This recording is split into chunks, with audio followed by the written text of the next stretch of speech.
Hello friends, हमारे YouTube channel पर आप लोगों का बहुत बहुत स्वागत है। आज मैं आप लोगों को एक कविता सुनाऊंगी।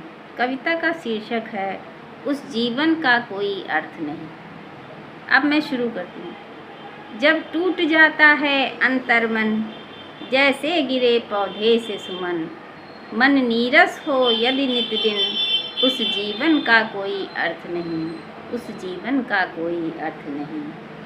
यदि ना करता उपकार कभी, ना देता सत्कार कभी, करता हो केवल मन को दुखी, उस जीवन का कोई अर्थ नहीं, उस जीवन का कोई अर्थ नहीं। जिसमें मानवता का वास न हो, दूसरों के दर्द को ना समझे, स्वार्थी बनकर रहता हो, उस जीवन का कोई अर्थ नहीं, उस जीवन का कोई अर्थ नहीं।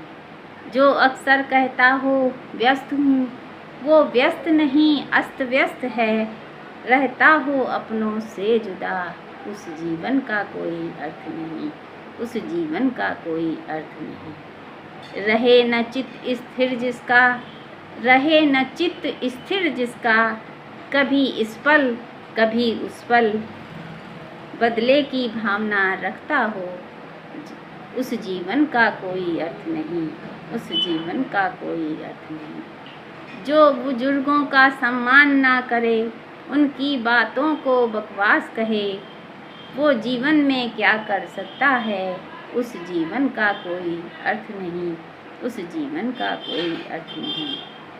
जो दूसरों के दुख में ना शामिल हो, उनके दुख को नज़रअंदाज करे, जो अपने ही स्वार्थ के लिए जीता हो, जो अपने ही स्वार्थ के लिए जीता हो, उस जीवन का कोई अर्थ नहीं, उस जीवन का कोई अर्थ नहीं। धन्यवाद।